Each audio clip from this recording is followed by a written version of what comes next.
Out of Bounds Secrets is an incredibly unique and one of the best gaming-related series on YouTube. It's all about taking the camera and flying all over the place to see the things that you wouldn't usually see. This channel is almost at 1 million subscribers. It really should be at 1 million subscribers. And they also did a video on Pokemon Soul Silver, which I think is a really fun way to approach because it's a 2D game, but it almost has like 3D elements to it. So we're gonna see a lot of cool things that you wouldn't usually in this. So let's have a look and see what happens when you can take the camera wherever you want in Pokemon Soul Silver. New discoveries to some of our favorite games, and covering Pokemon Soul Silver Out of Bounds has been a ton of fun. The game oftentimes wants to pretend that it's in a 2D landscape, but rest assured, a lot of what you're looking at here is made up with 3D geometry. Camera is a little bit... Okay, when you look at this, does the game look bigger than you expect? It actually looks bigger than you expect. It really looks quite huge. Like, there's so many areas that you never actually explore. There's all these like water areas that you never actually go to. There's a ton of forest. There's so much forest. There is no deforestation going on in here. Not like Brazil. Poor Brazil. I hope Brazil's Jasper, okay. Who made the site NoClip. It's used as a resource occasionally here in this episode. And also, of course, the animator What happened to the bike shop? That intro all those years ago. I got... Bro, 3D version of this looks so pretty. I don't know. It just looks nice. And with that said, let's get started. And there's no skybox either. You notice there's no clouds in the sky. It's quite depressing. You guys was something that is at the very end of the game. Makes you think, how can that be rain? It's really fascinating, and I didn't want to save it for last. There are hidden orbs outside of each of the Elite Four's rooms. Now, 3 out of the 4 are identical to each other. They have like this white base with a little bit of blue swashed on it, and I can't figure out what the heck that was originally. Do not question the orbs. Supposed to be, if anything. But one of the Elite Four rooms has a completely different texture that's just kind of slapped on there, and I can figure out where it originates from. It's the tiles that the character walks on, and there's... Bro, Koga is having a moment over there. He's leaning back. He's doing limbo. Additional texture that's layered on top of it, and all that's on this orb. And you can definitely take my word for it. I looked at each individual pixel to see if it lined up with one another. So what you're looking at right now... Do you think Koga bought the moss? Texture that's layered on top of this orb. Now, why do these orbs exist? I've got theories. One of them is that when you start the battles with each of these trainers, there's a special HUD graphic, and I thought maybe it was used for the special effects to be called in at a certain point. But that theory was somewhat debunked when you go into the last battle, and there's no orb to be seen. Lance doesn't have an orb. He's too cheap to buy one. They're on sale as well. He's too cheap to buy a freaking orb. It's possible that this orb was going to be originally used as some sort of effect that was going to be called in, but then the developers scrapped it to a point where whatever texture was supposed to be layered on top of this orb. What a weird texture this is. But that last room that I was just talking about, what is inside there? Well, over to the right, instead of an orb, there's someone standing there. Yo, is that an if that's an NPC? 2 shadows for sprites. Please tell me that's an NPC. Really bizarre. So with my due diligence, I played through the entire final battle with the camera panned out in such a way that when the battle's over, we can see if there's anything that goes on with those 2 sprites. Wait, there's 2 characters that come in. Isn't it Oak and Mary that come in or something like that? The interviewer and Professor Oak get spawned. Yes, I knew it. Oh, I predicted it. Nice. Out of bounds, out of the player's view. And damn, so the whole time, they literally are spying on you. The whole time they're watching that fight, which to be fair, it's a bit weird that a champion fight isn't witnessed by anyone, so I guess it kind of makes sense. Yeah, I say that's lore friendly. But that initial teleportation starts from out of bounds and then brings them inbounds. And that is not even the last instance of a character being brought from out of bounds. In so many instances, you can find story-based characters hiding in the woods. They're not hiding. He's just picking some apples from the berry tree. This was right at the start of the game with Professor Elm. Now, this is a particularly interesting case because this sprite, Professor Elm, never leaves this spot. Sure, Professor Elm does have story beats that demand his sprite be called in for the story, but for some reason, the sprite that's over in the corner there never goes away. What's he doing over there? And some players might be thinking, well, that's just the spawning point, you know, or something like that. Well, the reason why I find this all very odd is because this is the only instance where this happens. Other examples, like for example, your rival trainer, do have spots where... It actually makes sense that Silver is hanging around in the trees like that because he's escaping the Rosas. He's on the run from the police. I would go into the forest as well. That seems like the best place to hide. They're out of bounds, and once they're called into the story scene, you can see them warp to the coordinate where they need to be. In fact, one of the most absurd ones is Kurt inside the cave of the well. After you defeat Team Rocket, Kurt does show up for a story scene, but the entire time that you're in... Oh my god, he's in the water, but that's actually a place that you could go to. If you had Rock Smash and you had Surf, you could technically go there. I wonder if you go and interact with them if they say anything. Kurt is just sitting on top of a pond, one that the player can't access at this point in the game. And he's so far off screen that it was actually really hard to find an angle in which the camera wouldn't start clipping the environment. But as you can see, that's how it works. And to answer a couple questions. If you go up to him and talk to him, he says, "Winnie!" go, Shees, but you haven't even done anything. Way to go, Shees. Congratulations for learning how to walk on water. Some people are going to ask what happens if you try to talk to them. Well, the talked prompt does come up, but they never have anything to say. And also some people... Yeah, I mean, if I was Silver on the run from the law, I probably wouldn't be talking to random bystanders as well, making conversation with people that I've never talked to before in my life. Actually, he does do that. In fact, when you walk up to him the first time, he's the one that starts a conversation with you, which is a bit of an odd thing for a criminal to do, People are going to want to know what happens when characters I don't think Silver's a very good criminal. I think the best example to show this is probably what's going to be the most sought-after answer for that general topic, which is the 3 legendary dogs. Where do they go? I'll show you where they go, and it's not what the dog doing on screen before they just simply disappear, and that applies to every single story-beated character that walks off screen. But outside of NPCs, there are things to find out of bounds. To start with, the Dragon's Den. Oddly enough, there are 2 dragon statues, and I guess the interior designer wasn't thinking very well, because the most interesting part about those statues are not only not front-facing, but they're also wedged behind a room that the player can't access. That is a bit weird. Now that you mention it, there is just a random room. It's like, yes, we're going to make this random room in a building inside of a cave, and we're going to put the faces here. Except we're not going to allow you to go into the back room from this room. We're going to seal it off completely. In fact, it's going to be completely devoid of anything except the cool faces. Camera over there, though, won't show you the front of their faces, sadly, but it will show you that there are a couple of unused horns that are stored behind the wall for each dragon. Strangely horny dragon.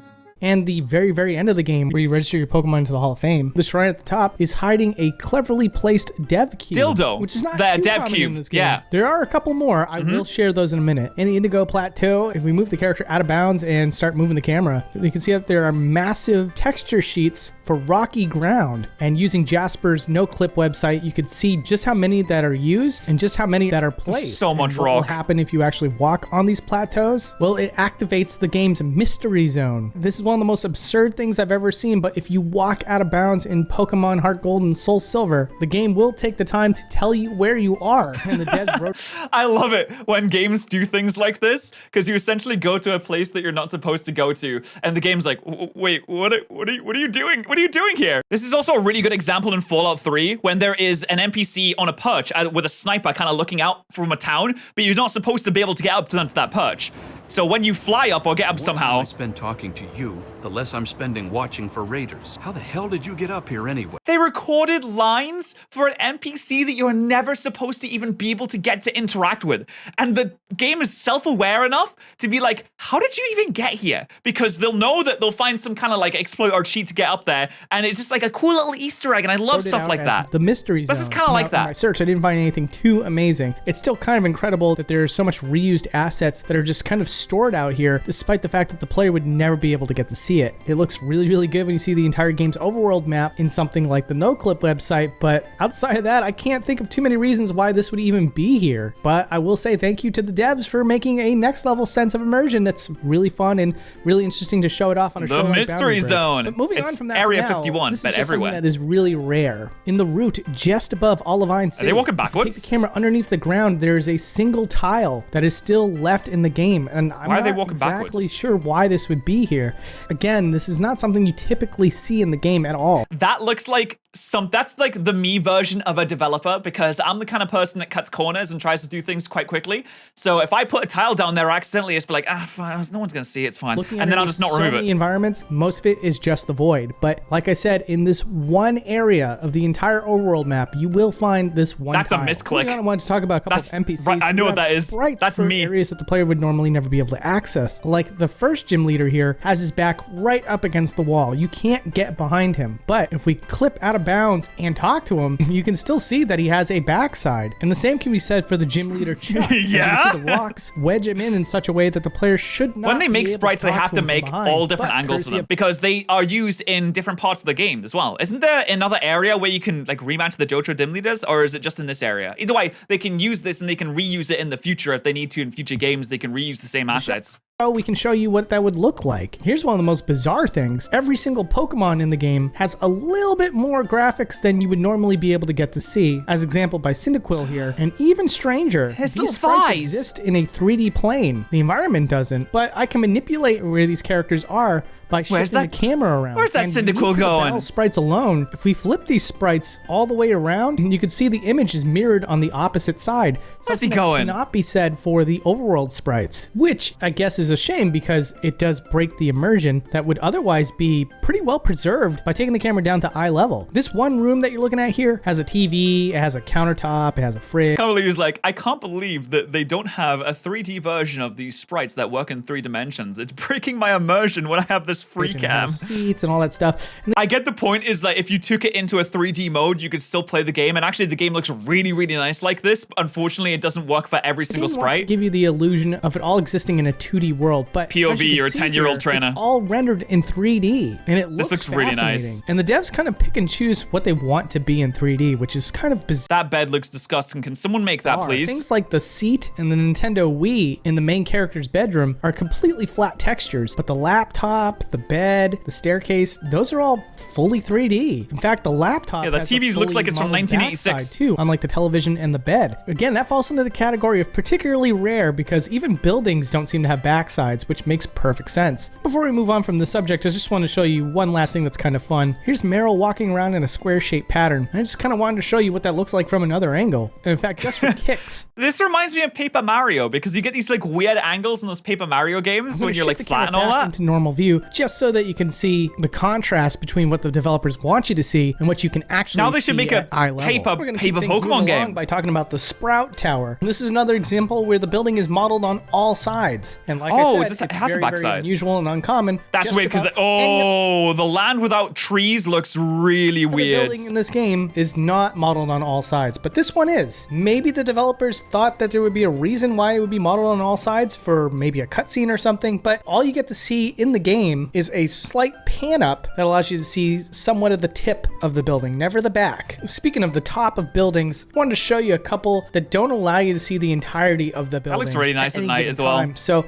there are details here that you would never get to see as the normal player. Like the Poke Avalon Dome, for example. Even though this one pans up, you don't get to see all the details of the fire like you do right here. Wait, there's fire on that? I never knew there's fire on that. That looks so much more sick with the fire on. Some poor animator for the Pokemon Company went for the trouble of making a fire breathing loop, only for most of it not to be seen at all. And here's it's only like 5 frames. You'd be right. That's really fascinating. Fully 3D trees. That looks really nice, though. Model building. Oh, and even okay. That immediately reminded me of the Jim Carrey stuck in a movie, The Truman Show. This immediately reminded me of The Truman Show when he walks to the edge of the sky and opens the door. It looks like this. Sky Dome. This is all because Ho-Oh is supposed to show up in the gold version. And in the gold version, there's this whole cutscene where the legendary bird flies around the building and all that's left in place for the player to walk through to get to the tower. This is one of the most aesthetic areas in any Pokemon game. It's so pretty. The entire game. But to give you another example of just what I mean when I say most of the buildings are not fully modeled, this is the top of that tower. And this is used for a cutscene too, and yet even with this, the developers, it's just a backdrop. They didn't even make the rest of the sky. To keep the angling downward and keep you from seeing the back panel of this roof, because if you could, you'd see that it wouldn't exist at all. And even the walls for in between the roofs are modeled on no. It is so interesting to see how little there is there and how the camera is manipulated so that you just don't see anything else. Like looking at this, you'd be like, well, this is weird. I can't believe there's not more to it. I should be able to see something surely, but the way that the camera is shown, it's like very specifically, perfectly put in there. Actually, that's pretty good optimization. You don't really want to load in any graphics that you don't necessarily need to have in the area. So I would say this is pretty good optimization. What happened, Game Freak? Where's the optimization skills gone? Where did it go, Game Freak? Except for the front. Since the camera doesn't like pan down well enough for you to see those bells that you're seeing on the building. And you also gotta love that L-shaped texture to represent the background. Backgrounds in Heart Gold and Soul Silver occasionally pop up from time to time. Like for example, the first gym here. It's a little hard to show you what I'm talking about, but it sort of wraps around the tower and you can see how it works. And then there's the lighthouse with a view of the town down below, and I just wanted to show you what that looks like out of bounds. Is it possible that the Bellsprout Tower has a backside because its model is the same one you find in the Ho-Oh app, which must be a fully model for the cutscene? I guess you could say, yeah, they may have reused the assets for the big tower that Ho-Oh flies around and just use that as the Sprout Tower. and that's why it has all the corners, and that's why it's fully modeled. That's probably I'd say it's a pretty good suggestion, but I'm an idiot, so who knows? It's a completely flat texture, and the way that it's represented is it has a couple of trees and some lights. And now let's talk about Lugia. Since this is the Soul Silver version, let's talk about Lugia. Special Please tell me there's a secret cave behind the waterfall. Come on. That plays when you summon Lugia, and before Lugia comes out, there's a flat sprite to represent the silhouette of Lugia, and all while that's going on, behind the rocky wall of the waterfall, you can see the 3D model of Lugia resting behind with no animation. In fact, wait, hold on a second. There's only a wall behind that waterfall. How did he phase through that? The exact moment in which Lugia springs out and is revealed to the player. And what's really cool about that is you can see the dev cube that is used to spawn in Lugia. The dev cubes in Pokemon Heart Gold and Soul Silver nicely have hidden. Like a grid, almost Rubik's-like cube, and they can change the color of the faces at will. Chat, someone solved that Rubik's Cube. Could you solve the dev cube?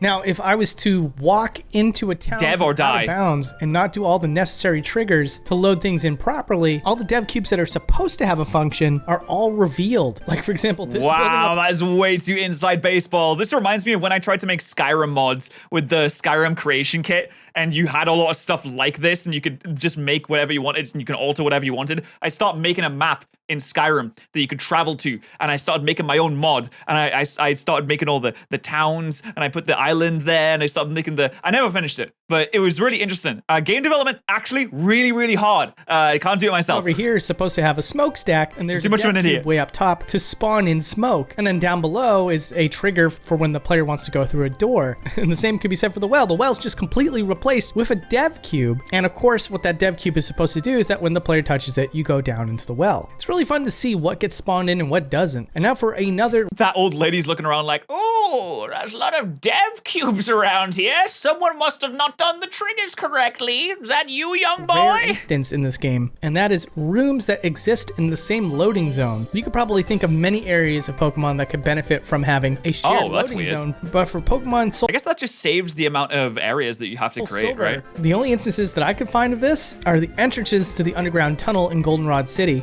And for me, the only other instance that I could personally find was this gym right here. So like if we take the camera over to the right, you can see like a silhouette of sorts. And in truth, those are the other rooms that are just unloaded, but there's some sort of effect that is just improperly loaded and left behind. The ice effect? So we can actually see that in plain sight. Is it really the ice? Cool. If we go into the next room, we can see that now that room is loaded in, and the silhouette looks of the like room the that ice. we were in before is where it should be, in the center. Hey, you ever wanted to know what it would be like to be a Pokemon inside of a Pokeball? Well, you're about to find out. So taking the camera inside here, we'll show you. Oh, there's an inside. Oh, of course there's an inside texture. The Pokeball opens when you use it in the cutscene. That's right, of course. The inside of the balls are fully modeled because they do open.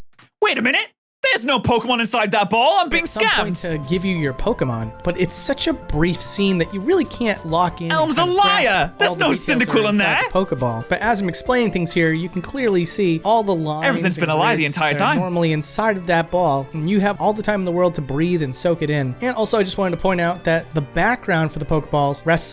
Poke Pyramid scheme? Ah, yes, young boy. So if you just get 3 trainers to become trainers and give them starters, then you can sell the starters to them. I'll sell you the kits that you can sell the starters to the trainers for just $5.99 a month. And then you can make other trainers sign up through your kit. On an L-shaped geometry. And speaking of other 3D gotta sign them all up. geometries, when you're on the title screen of Soul Silver, you see Lugia just kind of swimming through the ocean. And I just wanted to pan the camera out. That looks really sick. An idea of the amount that's of a really cool geometry cutscene. That's needed to pull this scene off. It's kind of difficult to show you. Why is Lugia in such a rush? Like, where the fuck are you going? Where do you have to be? You're a legendary Pokemon. All you do is sleep all day. Where have you got to be in such a rush? What is happening that requires your personal attention? Are some Clamperls having a domestic? Because, sadly, no one was willing to make a field of view tool for me in the making of this episode. But if you can ignore the clipping, you can make out the idea that it's wow, it zooms all out really wrapped far in a giant sky dome, and that there's a flat platform with a moving texture that rests below Lugia. And one of the things that I don't think is really shown sick to at look at any angle at any time is the sun breaking through the ocean. He's trying to escape the incoming void. Yeah, no, that's pretty valid. It looks pretty scary over there. Above Lugia. And then I also wanted to show you that the camera can also move around when you're selecting an item, and you know that there's a 3D model representing where you're accessing your bag. Kind of an over-the-top detail for a primarily 2D-esque looking game. You can see all the details of the trainer that the game normally wouldn't allow you to see because the camera is so restricted. That's cool. Oh, look at that. It looks like a ghost. This is what you look like when you die. And now this is like Lost Silva creepypasta. Effects, one of which here, a blue texture underneath every small body of water. And what's funny is that the devs kind of messed up here, you can see. And so as a quick band-aid, what would accidentally show off the void a little bit is a second blue plane that's placed underneath the original blue plane to extend the amount of blue that you see. And that's just so that the water can have a bit of transparency on the top. Another cool effect okay, I kind of like that actually though. I mean, it provides somewhat a bit of depth if there is a texture underneath the original texture, because you have your original texture that's transparent, then you have the texture that's underneath and it provides depth. Dark I like that. caves. Pan the camera out will show you that in order to pull this effect off, all they did was create a texture and place it in front of the game's camera, because otherwise the area is completely lit. It's lit, bro! And one more cool effect that I'd love to talk about is the reflections. On any body of water, really, you can see a reflection of yourself, your Pokemon, and anybody that stands above the water. And I've heard that in game development, making reflections in mirrors and water and things like that is actually incredibly complex, where you have to create kind of like a secondary area with a character that mirrors your own movements on the other side. The camera down can show you that to pull this effect off, all the game devs did was create a doubled image of whatever sits above the water and then just place it flat in the game world, which is not too far away from the position of the player. The last thing I want to mention is that is a pretty smart way to do that. It's more like sequence break. Any fans of the show remember that one? I really regret this, but I found out that at the time that you're supposed to get Lugia, if you clip around all the blocks that stop you from going to Ho-Oh, the cutscene for Ho-Oh plays out without the Kimono Girls and then freezes at one of these scenes with the bell. But sadly, I did not think to record that. I mean, you kind of got an idea of what I'm talking about here. But anyways, I wanted to make it... Kimono... Okay, well, why would you want to get rid of the Kimono Girls from the cutscene, though? It's the main reason you do that cutscene, right? Guys, by showing you another sequence break. Like, for example, what happens if you encounter a random Pokemon without any Pokemon of your own. And what happens is you get a level 0 nameless creature that looks like a sponge. It also does the shiny... First encounter shiny sponge! Woo!